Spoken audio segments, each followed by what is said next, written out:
In the list of nasty stuff the U.S. government has done to its own citizens, their response to Prohibition was maybe one of the worst. Let's learn all about it on The Internet Says It's True. Welcome to The Internet Says It's True, where every week we learn something that sounds made up but is really true. Part of the WCBE podcast experience, available on all podcast platforms, also the NPR app and website. My name is Michael Kent. This is episode 232. Thank you so much for tuning in. I hope you appreciated Allison's intro last week to the episode. I thought she did an awesome job, and it really helped me out because I wasn't feeling all that great. I'm doing well now, but I'm on the road. I'm currently recording this intro from a hotel room in Erie, Pennsylvania, and I don't get to be back home for another few days. I was looking at our reviews on the Apple Podcasts app, and you're all awesome. I really do appreciate it when you go in there and leave a 5-star rating along with a few words. And it's not just for my ego. It does go a long way to helping other people find the show, and I really appreciate that. It's super easy. You just open the Apple Podcasts app. That's the app with the purple icon, and search for this show. Scroll to the bottom, leave a rating and a review. I really do appreciate it. So, let's get into this week's episode. It's a rewind episode, and it was originally released April 11th of 2022. It's all about Prohibition. So, let's get into it. World War I is over, and so are America's days of legal alcoholic drink. Convinced self-sacrifice and sobriety will bring prosperity and peace. As it won victory in war, Americans praise passing of the dry law, and then promptly proceed by every possible means to repeal 18th Amendment. Here's Shy Andrew J. Volstead, father of act that became federal law January 16, 1920.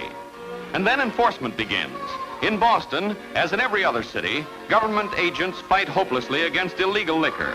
These homemade stills are but a few of thousands seized and destroyed. Other thousands produce millions of gallons, and countless hundreds prosper in business of bootlegging. Prohibition in the United States began because of religion. Pietistic Protestants, which are similar to Lutherans, really got the ball rolling on the banning of alcohol in America. They saw all these problems in America, the falling apart of families, violence, and political corruption, as all starting with the bottle. So they took their movement to the political parties in America and found support in all of the parties. After a number of states outlawed alcohol, the Volstead Act federalized it and really put prohibition in place. Basically, the 18th Amendment was ratified in January of 1919, which passed with 68% support in the House and 76% support in the Senate. It outlawed the production, transportation, and sale of intoxicating liquors, but it said nothing about consuming them. So the Volstead Act was passed shortly thereafter, which had three main parts. 1, prohibiting intoxicating beverages such as liquor, beer, and alcohol. 2, regulating the manufacture, production, use, and sale of alcohol for non-beverage purposes.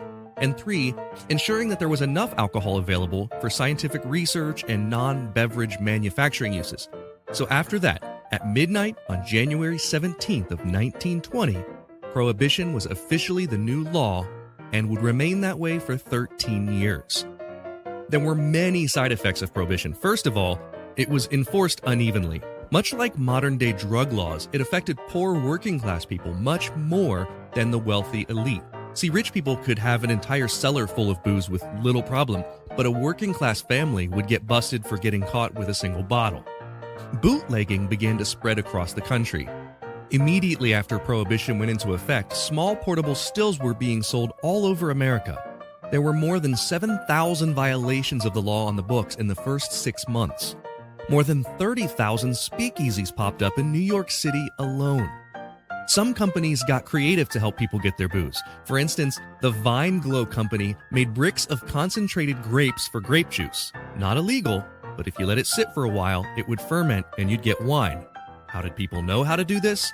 Well, Vine Glow wanted to make sure people knew how to keep their product from becoming illegal, so they printed the instructions right there on the label to explain how to make wine out of their product. So people could not do that for the sake of the law. If you wanted to drink legally, you got a medical license to drink alcohol. Much like a modern-day weed card, it was easy to find a doctor to prescribe you alcohol. For the rule breakers, bootlegging continued along with speakeasies, and all of this required people to transport the illegal booze around the country. Rum running and bootlegging. By the way, here's something I learned. Rum running refers to smuggling booze by water, bootlegging by land. I hadn't heard that distinction before. And in the case of bootlegging, rum that was manufactured mostly in the mountains of Appalachia needed to be distributed around the country, so people souped up their cars to be able to evade the police. The guys who souped up these cars became competitive about it, and this eventually led to what we now call NASCAR. People were finding any way they could to get alcohol. One of these ways was using industrial alcohol to make homemade booze, sometimes called bathtub gin. The government obviously didn't like the idea that people were still trying to get their hands on alcohol, so they continued taking steps to make it difficult. One of these steps was modifying the alcohol used to make the drinks. A lot of bootleggers were stealing the alcohol that had been produced for industrial use, ethyl-alcohol. So the government ordered the denaturation of alcohol products. This way the alcohol could still be used for industrial or non-beverage purposes, but would be rendered undrinkable. Drinking the denatured alcohol would either just taste disgusting or would flat out make the drinker sick. But as people figured out ways to filter out the denaturing agents, the government got tougher. They put more and more deadly chemicals into it. One of these was the combination of methyl alcohol, 4 parts methanol, 2 1/4 parts pyridine base, and 0.5 parts benzene per 100 parts ethyl alcohol. When word of this got to New York medical examiners, they said, "Don't do it, people will die." But it didn't stop them. We're talking about a time when people were ingesting sterno, the things that you see at buffet tables to keep the food hot, just for its alcohol content. Sure, it might make you a little sick, but if you're an alcoholic, that's the chance you take. Well, this particularly dangerous combination of ingredients in denatured alcohol ended up being a horrible idea. We'll get into the results after a quick break. If you love listening to this podcast every week and you want to show your support, that would mean a great deal to me. You can do that by becoming a Patreon member. We've got members at all levels, whether you want to pledge $1 a month or $10 a month. Just think about the value that you receive from this show. And if you like the histories and the stories that you learn about or the jokes that you hear, and if you think that they're worth it, consider signing up. For that, you get every episode ad-free and a week early, access to bonuses like the unedited videos of the guest appearances, and 20% off all merchandise. You can sign up today at patreon.com/Michael Kent. That's patreon.com. There was a time that humans used 100% organic products as healing balms and moisturizers for their skin. Well, I've partnered with an awesome company that wants to get back to those times. Fatco sells organic and responsibly made tallow-based skincare products. For centuries, humans used tallow in skin moisturizers and healing balms, but unfortunately, the topical application of these fats seemed to stop around the same time that animal fats stopped being considered part of a healthy diet. A lot of modern skincare products do more harm than good by stripping your skin of its natural oils. Let's change that. You can try them out now at fatco.com and get 15% off your order by using my promo code INTERNET. Go to theinternetsaysitstrue.com/deals for the link. Hey, I'm Cliff Baumgardner. And I'm Harrison Stewart. If you're like us, you probably grew up watching the Discovery Channel classic, Mythbusters. From rocket cars to chicken cannons, Mythbusters proved there's no question too big, too small, or too ridiculous to put to the test. Now we're going back to rewatch the show from episode 1, and we want you to follow along. Join us as we revisit every single myth, moment, experiment, and explosion from throughout the show's legendary 14 seasons. Subscribe now so you don't miss one. Let's get back to the story. And before we return to the 1920s, I want to briefly talk about something that happened in the 1970s. In 1969, the Nixon administration decided to wage war against the marijuana that was flowing over the border from Mexico. And one of the methods that the US government came up with was to help Mexico spray the pot fields with a chemical agent that was intended to make the consumers of the product nauseous. That idea was eventually scrapped. But instead, they started sending $15 million a year to Mexico's drug authority for them to spray herbicides on the crop, namely a chemical called paraquat. The result was that Mexican weed growers just grew plants poisoned with paraquat and sold them anyway. Paraquat was known to cause kidney, liver, lung, and heart failure and was later linked to Parkinson's disease. The program extended well into the Reagan administration, who used the chemical on fields within the United States. It's unknown how many Americans were disabled or killed from smoking marijuana laced with paraquat, but the chemical still exists today, and is one of the most common industrial weed killers on the market. So in the 1920s, we can sort of think of the denaturing of alcohol for the purpose of making it horrible to drink as sort of a test run. On New Year's Day, 1927, 41 people died in New York's Bellevue Hospital from drinking industrial alcohol that had been poisoned with denaturing agents.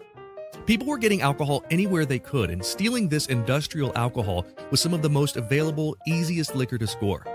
60 million gallons of the stuff were stolen annually for drinking, leading to deadly results. The New York City medical examiner Charles Norris condemned the denaturing practice at a press conference. He said, quote, "The government knows it's not stopping drinking by putting poison in alcohol, yet it continues its poisoning processes, heedless of the fact that people determined to drink are daily absorbing that poison. Knowing this to be true, the United States government must be charged with the moral responsibility for the deaths that poisoned liquor causes, although it cannot be held legally responsible." End quote. The first year, there were thousands of hospitalizations and 400 deaths attributed to drinking the poisoned alcohol. If people didn't die, they were often facing paralysis or blindness. The second year, there were 700 deaths, and it kept rising. Washington, D.C. Roosevelt brings back beer and wine. By signing the Cullen Bill in a simple ceremony at the White House, the president has made it a law. It permits the sale of 3 2/10% beer and wine after April 6th. And in 23 states, the return of the foaming liquid at 5 cents a glass is assured. Rushed through the House and Senate, the measure marks the termination of a 14-year drought. When Prohibition was finally lifted in 1933 through the 21st Amendment, the damage had been done. And it's tough to say how many people died from this, but conservative estimates put the number at around 10,000 people over the period of 13 years. On the larger end, some people claim it to be around 30,000 deaths. One of the reasons it's difficult to say is because some of these deaths could be due to alcohol poisoning by its very nature. And like a lot of government policies, this affected the poor population in a much larger way than the wealthy. People who could afford to drink could attain liquor that was made without the industrial ethyl-alcohol and would be fine. But for the average working-class American, if they wanted to drink, the only available alcohol had been poisoned by the government. So that's the story of how our government poisoned a bunch of Americans and how Prohibition didn't work.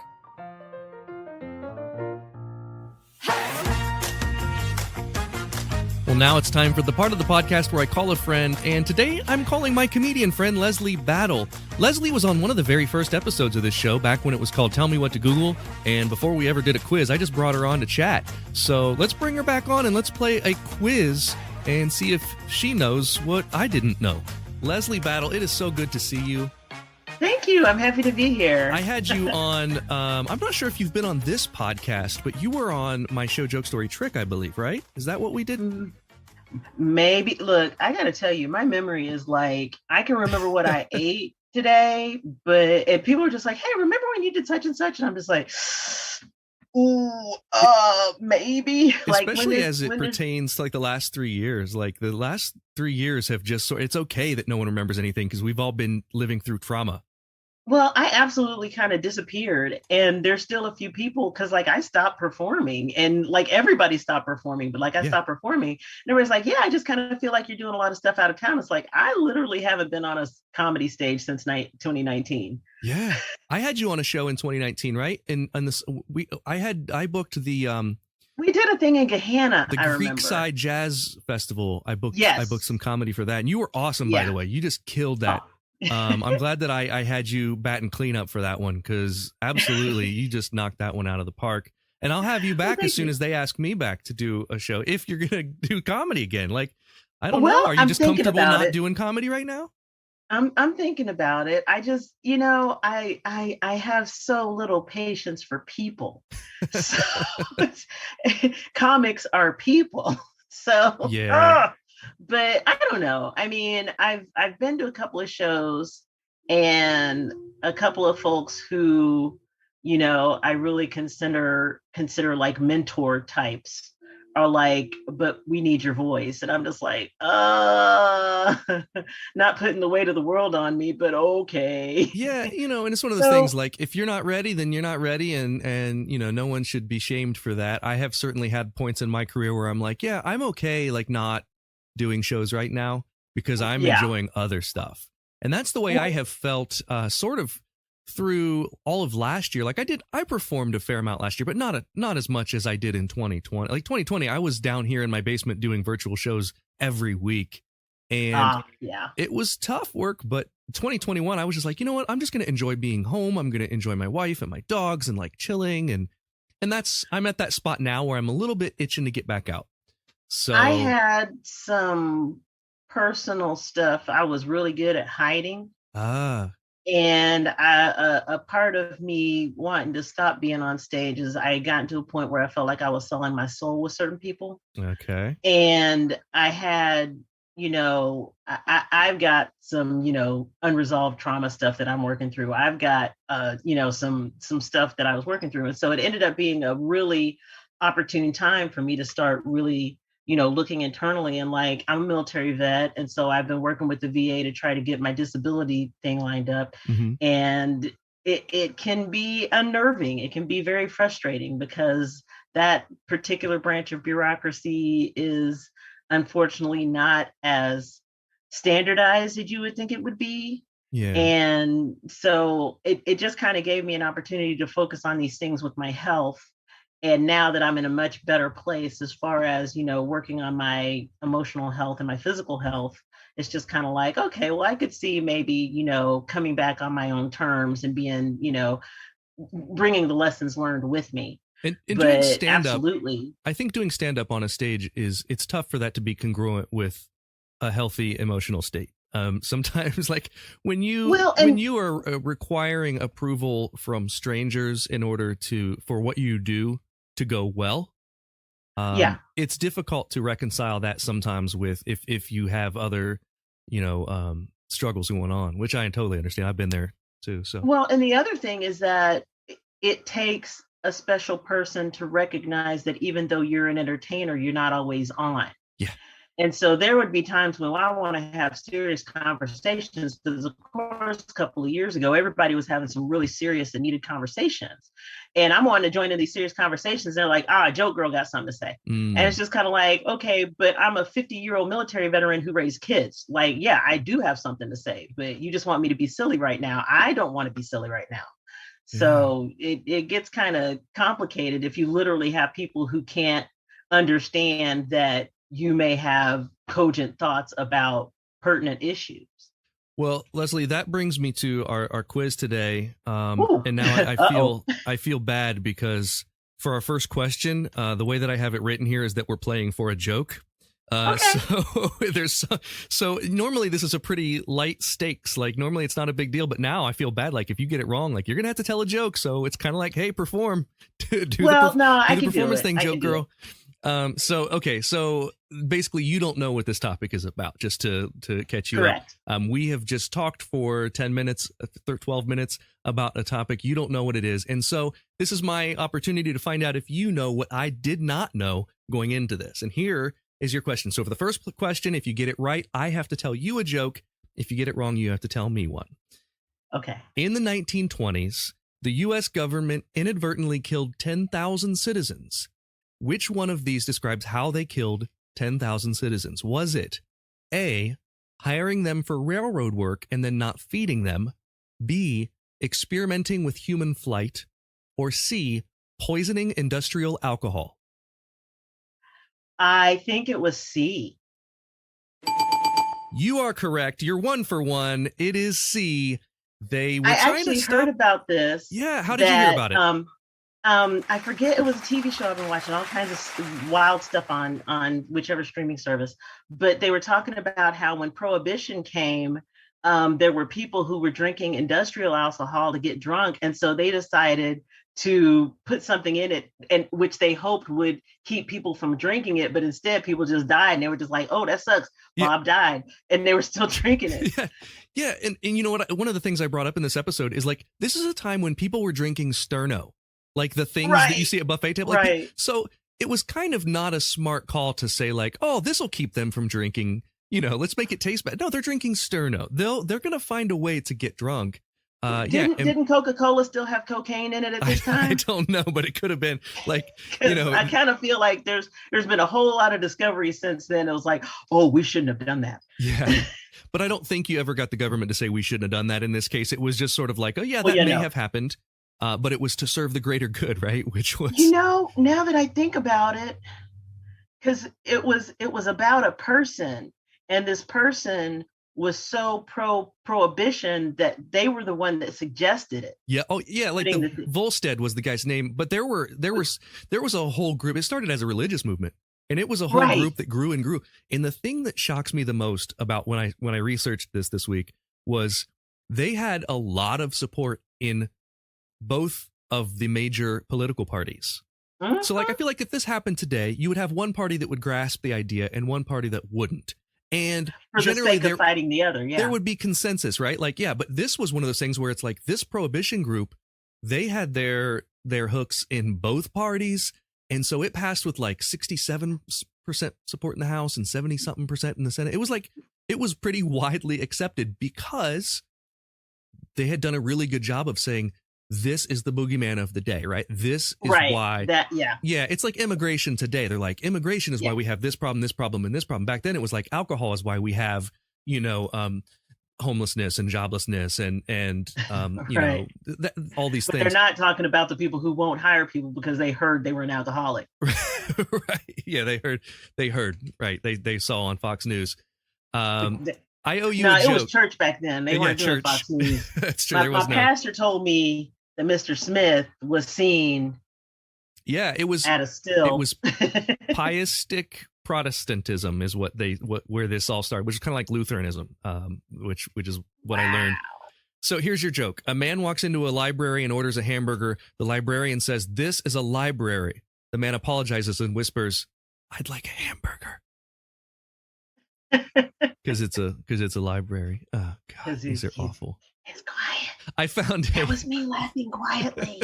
I found I was looking up jokes this week, and I found a website that had like joke book type jokes, and I'm like, oh cool, let me read through some of these and see. And it was like badly translated joke book jokes. So it's like they started. I bet it was so entertaining. So here's one of those jokes. Why are bananas curved? The answer is to fit into the skin, which is curved. I read that like 7 times, like trying to understand. Here's another one. What did the hammer say to the thumb? Nice to meet you. So, and then there are some where you can tell what they were supposed to say, right? So here's a joke. A drummer and a bass player jump off a skyscraper. Boom, boom. So like that one is supposed to be like 3 people and then ba-dump bump, I think. So it's supposed to be like a rim shot. But they just translated as boom, boom. And then, because honestly, when you said boom, boom, I just thought it was them hitting the ground. Yeah, well, that's the joke. Like, but man. Okay, let me see. Here's what do you call a deer with no eye? And then it just says no idea. But the joke is no idea, right? Like that's what makes it a joke. No idea. But they wrote no idea because it lost in translation. And then finally, I never did find this one out. Never did figure this out. It said, "Daddy, where is Albania?" And then he says, "You have to ask Grandma. She cleaned here the last time." Oh, geez. So that one I read a bunch. Do you get what that's even? I don't even get what the joke is supposed to be. I think it's just Dad is thinking that the kid lost something or whatever. Like Albania is maybe a toy or something. Right. And so, well, your grandma cleaned up, so I don't know. Yikes. Yeah. So I had fun with I those. absolutely understand why you didn't get it though. Because it's not, not. I didn't get any of it, but it was entertaining. So, all right, you're 1 for 1. Let's keep moving. Question 2. And for this question, we are playing for an admission of something we do well. So instead of an admission of guilt or an admission of shame, this is an admission of pride, which is incredibly difficult for me. That's why I made this, like a punishment if you get it wrong. So if you get it right, you've got to tell us something you're good at. And if you get it wrong, I've got to tell you something I'm good at. Okay. Even though Prohibition was repealed in 1933, Mississippi didn't allow people to legally buy a drink until what year? Okay, so it didn't get to Mississippi for a while. A, 1938, B, 1966, or C, 2020? I'm going to go with 1966. Any reason for that answer? Because I think the 38 is too soon. And the 2020 is too late. Yeah. Well, you are correct. Trust your gut. 1966 What? it is. And get this. Mississippi instituted its own prohibition all the way back in 1908. So like 12 years before prohibition nationwide, they had their own prohibition, which means that it actually took them 58 years to overturn their booze ban. And even now, you can still find dry counties across the state. So we're in Columbus, Ohio. And as you probably know, Westerville was a dry county when I first moved here, up until just a few years ago. I did not know that. Well, it was a big seat of the temperance movement, Westerville, Ohio. I'm not sure which group was housed there, but yeah, there was a big temperance movement station in Westerville, and so that was a dry county up until just a few years ago. And I'm sorry, you looked like you were about to tell me something. The county I grew up in was dry. Was it really?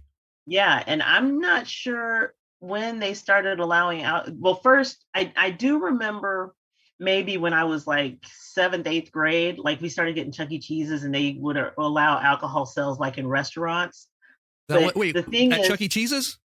Huh? At Chuck E. Cheese? Yeah. Yeah, like at the kids, for the parents, I guess. I mean, you're a kid, but you know that when adults are drinking alcohol. But that was the thing. Like, even though it was a dry county, all of the counties around it weren't. Yeah. And so you know how like when you go to places and you see the firework things like right on the jurisdiction line, like if it's a county line or whatever, it was the same thing with liquor stores. Oh yeah. Any direction you went out of the county, there was a liquor store right across the county line in the adjoining county. Well, it's like anyone in Ohio driving to Michigan for weed. It's right. Yeah, it's like every exit has giant billboards for like the first 50 miles into Michigan because they know that everyone's coming from Ohio to go there specifically for that. So you want to hear another funny story about alcohol in East Texas? Yes, I do. I'll try to be quick. No, you're fine. So my older brother was born in 1965. He's just shy of 5 years older than me, right? So when he was 18, the drinking age in Texas was 18. A couple of years later, they changed it to 21, and the effective date was September 3rd. It had to be September 3rd because his birthday is September 2nd, right? Yeah. So basically, he went and got a bunch of alcohol while he was 20, and he wasn't legal for a day. So there was a day that he wasn't legal to drink, and then it was his birthday. No, it was September 1st because his birthday's September 2nd. So they changed the age on September 1st, but he had already stockpiled alcohol. And then on the 2nd, he was fine. Yeah. So isn't that crazy? I've been to East Texas, and I know driving. Like I've done some tours down there, and then the western part of Louisiana. They have those. Where did you go? Oh my gosh, I've been everywhere from like like Dallas to like Texarkana to Natchitoches to. Did you ever go to Tyler? Are you saying Nacogdoches? Well, no, in Louisiana it's Natchitoches. Oh, so it's okay, pronounced Natchitoches, but it's spelled Natchitoches.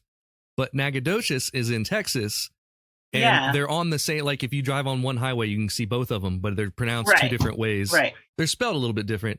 But yeah, I have been to Tyler. To answer your question, I've been to Tyler several times. Yeah, that's where I graduated high school. Oh, is that right? Some years ago. Yep. Yeah, I've performed at University of Texas Tyler a few times. Okay. So yeah, I've been there. I know what that area is like. But what I was going to say is, I know that driving out there, and I don't know if it happens in Texas, but once you hit Louisiana, they have like drive-through alcoholic slushy places. And that just blows my mind. Like you can get an alcoholic slushy like you'd find on Bourbon Street, but like a drive-through. I believe with it. a straw. Louisiana's wildin'. Okay, it is. Let's be real. Louisiana is absolutely wildin'. I don't understand. Like you're driving. What's happening? Well, they can. First, you got to have open container, but they can just have a passenger and be like, "Well, I guess so my passenger, you can't tell my passenger not to have it." Now, if they're driving with like a blow-up doll or something like that and trying to pass it off as a passenger, that's different. There might be counties where that works. I don't know Louisiana that well. Might be a blow-up sheep in some counties. I'm really not sure. They might be fine with it. Like just put it away for now. Yeah. Let me walk away. It's and you can do whatever you want. It's like Dukes of Hazzard out there. So I have to tell you something that is an admission of something I do well. And as I said, I'm not good at this. It takes me a minute to even think about it. but I've had a couple episodes with work lately where I need to kick into a gear that I wasn't in. One of those examples was like when pandemic started and I had to still make money. I built this studio. I started doing shows right away. And so I was able to see that pathway clearly and make a jump. I'm going through another one right now that I'm not ready to talk about yet, but professionally, a big change, a big jump. And I just saw that I needed to do it. And I just didn't think, and I started doing it. And that's sort of where I'm at. And I'm proud of myself for being able to do that. It's scary as hell. I hate change. I hate doing it. But I am able to pat myself on the back that I got it done. And then I was able to, like, you know, change to the different track. So and a lot of people can't change. It's hard. It's really hard. And the older you get, the harder it is, right? So it's good to be able. This kind of reminds me of I was talking to somebody, and when I first realized that bridges were a little flexible, right? There was something that I went over a bridge and like I felt, you know, the bridge vibrating or whatever. And the person that I was talking to was, but think about it. Wouldn't you want the bridge to be able to flex if it was under stretch instead of breaking? Right. And it's just kind of like, yeah, that's a good analogy. That's like for people too, huh? And they were like, yeah, isn't that cool how I did that? Nah. Yeah. So you're 2 for 2. And for question 3, oh my goodness, we are playing for a coveted The Internet Says It's True sticker. Ooh, so okay. yeah, fancy, that's square and you can put it on stuff. The Prohibition Party actually had a mascot, just like the Republicans and the Democrats have the elephant and the donkey. Which one of these was the Prohibition mascot? Was it A, the camel, B, the kitten, or C, the parrot? I'm going to go with A, the camel. And any reason why you go with A? I'm just curious. Because camels are known for not drinking water because they store the water in their hump, theoretically, or whatever. So I could see the Prohibition Party being like, we don't drink, the camel doesn't drink. Because I kind of feel like the parrot is associated with pirates. So I kind of feel like it's not the parrot. The kitten seems too innocent to be, you know, but the camel is like a beast of burden, sturdy, you know, adult animal. So that's what I'm going with. Well, you are correct once again. You are 3 for 3. And dang it, Leslie, I thought that I made these questions harder than I did, but you are killing it. So I have a little bit of information about this. There was a political cartoonist, Thomas Nast, and he gave the pachyderm to be the symbol of the Republican Party and the jackass for the Democratic Party. And he's the same guy that made the camel for the Prohibition Party. And he drew it for Harper's Weekly during the last quarter of the 19th century. He chose it to represent the Prohibition Party because, exactly like you said, camels don't drink very often. And when they do drink, they drink only water. And now, originally, it was a dromedary. And it was changed to the Bactrian camel, a different type of camel, because the camel logo for cigarettes was a dromedary. And I can't remember. It's been a few episodes. I did an episode about camels. And one, I think dromedary is single hump and Bactrian is 2 humps. It might be the other way around, but it has to do with the number of humps on the camel, whether it's a dromedary or Bactrian. So, yeah. And, you know, that's wild. The same guy. So, yeah, you're 3 for 3. You're killing it and you're going to get a sticker. So, question 4, this one, if you get it right, I'm excited about this one. If you get it right, you have to tell us about your favorite teacher. Oh, goodness. I was such a teacher's pet for so many years. Oh, this is good then. I might make you tell me either way. And if you get it wrong, I'll tell you about mine. So, and this is a government question, so it's a little bit tough. The 18th Amendment prohibited, what did I just say? Prohibited the sale and distribution of liquor. The 21st Amendment repealed prohibition. What was the 22nd Amendment? Was it? Oh, I should know this. So think back to those joint knowledge online classes or that you had to take for in military. I don't know how much training you had to do on amendments. No, I absolutely I just saw. So I'll give you multiple choice. Second Amendment. Oh, okay, yeah. Let me have that. So it's one of these. This is the 22nd Amendment. It limits the president to 2 terms. B, it prevented illegal search and seizure. Or C, it stipulated Supreme Court justices can't have wives that promote violent overthrows of the government. No. As much as I wish it was C, I'm going to toss that one out. I got a 50-50 shot here. I actually think that it's B. B, the prevention of illegal search and seizure. Yeah. I'm sorry, Leslie. The answer is A. It limits the president to 2 terms. The prevention of illegal search and seizure is a Fourth Amendment, I believe. I should double check that. Okay. No, okay. Yeah. No, that makes more sense. Yeah. The Fourth Amendment is illegal search and seizure. I'm happy that you got that one wrong. I thought the term limit one was sooner. Yeah. I was really kind of hoping that you got this one wrong because I wanted you to tell me about your favorite teacher because your eyes lit up when I said that. So I want to hear about at least one. If you can just choose one, maybe. Well, how about I just talk about my elementary school years? Okay, that's fine. That limits it to, what? That's 9 years, 8 years? Actually, 3. 3 years. Okay. 3. Because the school that I went to, I'm not sure why they were doing this, but when I was in 2nd grade and 3rd grade, I had the same teacher and they had 2 grades in the same room. And the same thing for 4th and 5th. And I had the same teacher, but they had 2 grades in the same room. I thought maybe you were saying like you were like a Doogie Howser and you went to high school after 3 years, like 3rd grade, and you're like straight to high school. Not quite. But I was tested when I was in 1st grade and determined to be gifted. And it was just a favorite memory of mine. Okay, you were talking about humble bragging before. So this is 50-year-old Leslie bragging on 6-year-old Leslie. So I started reading when I was 3. Wow. I started reading billboards. And so my grandmother heard this little voice from the back seat saying stuff like Steamatic and Burger King. And she's like, what? And so then she started like giving me little kids' books and I could read them. Yeah. Because I was a Sesame Street Electric Company kid. Mm-hmm. Like I was doing all that stuff, in the 70s.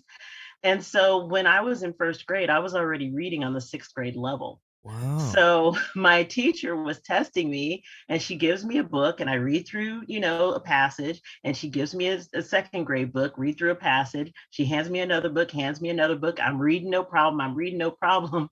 And she gives me the 6th grade book. And not only did I read it without a problem, but as I was saying the last like 3 or 4 words of the sentence, I looked up at her and said them to her instead of reading them. You'd memorized them. And she left the room. Oh, that's amazing. Well, I was one of those kids who stayed in touch with their teachers. And so when I was like in 5th grade or so, I was talking to Ms. Moore, Susan Moore, she's the sweetest lady. And she was telling me how when I did that, she was a little freaked out. And she went to the principal and said, I've got a kid who can read on the 6th grade level and basically memorize the passage. What can I teach her? That's awesome. That's amazing. Yeah. Knew you were destined for great things. The Army. So Susan Moore, that's Susan for you. Moore. I don't know if Susan Moore is still with us anymore, but that is a fantastic story. Yeah, I have so many good teachers, and it seems like all my favorite teachers growing up. Now, obviously, I was a band kid, so all my band teachers were amazing. But my English teachers, I think, had the largest impact on my education. I grew up in Urbana, Ohio, which is like a tiny little town an hour from here. I know Urbana. I used to live in Piqua. In Piqua. Okay, Urbana. Yeah, absolutely. Urbana is halfway between here and Piqua. Urbana had just a fantastic English department. And so all my English teachers were great, but there was one teacher that was my 2nd grade teacher, Miss Faulkner, Judy Faulkner was my 2nd grade teacher. Great teacher. But when I started becoming successful doing magic, she found out my address and mailed me a card to let me know how proud she was. And that's like probably my most prized possession. To know, like, think about, you were talking about how you stay in touch with your teachers. Like, this wasn't a teacher that I had necessarily stayed in touch with, but I still remember, all my teachers. So that meant a lot to me. If I was going to talk about my all-time favorite, I had my very last quarter at Ohio State, an English professor who taught Shakespeare, who absolutely changed my life, just changed the way that I think about the world, the way I think about people and love and all this stuff. And I did not do well in her class. but I really enjoyed the class and went to her office hours to talk with her about, issues and all this different stuff. And the one thing that I'll always remember is that I did not understand what love was at that point, like how to define it. And she said, all it is wanting good for someone else. And whenever like I thought about it that way, it's so simple and it seems diminutive to the idea of love, but it's not. It's exactly what love is. We could have a whole discussion about what love actually means. I'm telling you, like it meant really, the most to me. My thought, and not to discount, because I absolutely agree with your teacher. That is, I think, oh boy, here we go. I think that one of the greater issues that humans, especially industrialized humans, have is we're kind of taught to keep things as simple as possible, but we're dealing with issues and concepts that are not simple. Sure. And if you were asking me, which you're not, but you are, love, I believe, is kind of an umbrella term for a range of emotions. I agree with that. Yeah, I can see that. Yeah. So instead of us saying, well, this is adoration and this is devotion and this is loyalty and this is this, we just go, well, I love this person. And I think one of the other things that I'm learning is other languages sometimes will take a word like love and have break off words to mean things that we do not have words for. Right. And I think that's awesome when I learned that another language has like 6 different words for what we have one word for. And those 6 different words are there to describe these nuanced little break off areas of a word, which is beautiful. So I completely take your point and I agree. We're 3 for 4. You're killing it, Leslie. And there's only one more question, and this one is for all the marbles. So if you get this question wrong, I'm going to ban you from this podcast. You'll never be asked on again. If you get it right, I'd be happy to have you on. Okay. Here's your question. What is something that makes you optimistic for the future? Let's see. So I'm not a person who really buys into this pitching people of different generations against each other. You mean like Gen X, Gen Z, boomers? Right. I really honestly believe that young people now, and I have a little guilt attached to this because like every generation is like the young people will fix it. The young people will fix it. But I really think that with these conversations that we've been having and the transparency and representation of people in groups that weren't represented before, and the normalizing of lifestyles or, appearances that are really trying to do away with so much of the labeling that was used to persecute people. I really think that children that are growing up now, and even like my kids, like my youngest is 21, and it's both encouraging but also kind of heartbreaking, because at least in conversations I've had with my daughter, like her level of realism about the toxicity of some people and the state of the actual, world and everything, they're very informed. Yeah, more than we were. Yeah. And I think that what gives me hope about it, though, is where we have a lot of stuff that we have to unlearn just because we grew up in I've heard it referred to as the late 1900s, and it bothers me, but it's where we're at. That's hurtful, isn't it? It is hurtful. Like people who were born in the 1900s. Ooh, right. That feels bad. My buddy told me the other day, he has 2 very young children. And he's like, my girls are closer to college age than we are. And I'm like, ooh, I don't like hearing that at all. Right. Like, my daughter was born in 2000. Yeah. She's going to be 22 this year. Wow. What? Yeah. But I really think that even, with the socioeconomic, strata still remaining somewhat constant, that the information that, young people have available to them, and the integration of different people, and the awareness of, and just, the correction of history makes me very hopeful that people are really kind of moving toward actual respect of each other, regardless of whatever their genetics or their social, like we're really coming to understand the systems that were at play that helped to build the situation that we're in now. Absolutely. And I mean, I'm a very firm believer that you can't fix something you haven't identified. So now that we've identified some of these things, people have a much more informed choice as to whether or not to try to repair them or not. Yeah, absolutely. Absolutely. We can't fight Voldemort if we're not allowed to say his name. Exactly. So that is a correct answer and a wonderful answer. And I will give you that one. So you're welcome back on the podcast anytime. I was a little nervous. I was afraid I was going to say something like cheesecake and be banned. What makes you optimistic for the future? The same thing as the Golden Girls.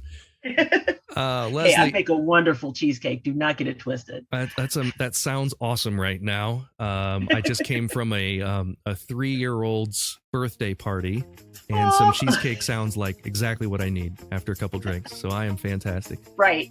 Leslie Battle, it has been a pleasure to catch up with you. Thank you. You too.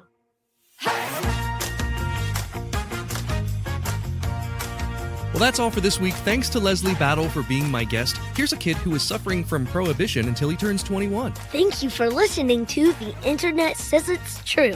Don't forget to join up on Patreon if you want to see the unedited video of the guest appearance or to hear bonus episodes. You can do that at patreon.com/Michael Kent. Also, if you learned something that you didn't already know from the show, please visit iTunes and leave us a review with 5 stars and a few words. That's the rule. You gotta do it. That helps us a ton, because that's how the algorithm works, to get the podcast suggested to more people. And that way we can keep learning something new, if the internet says it's true.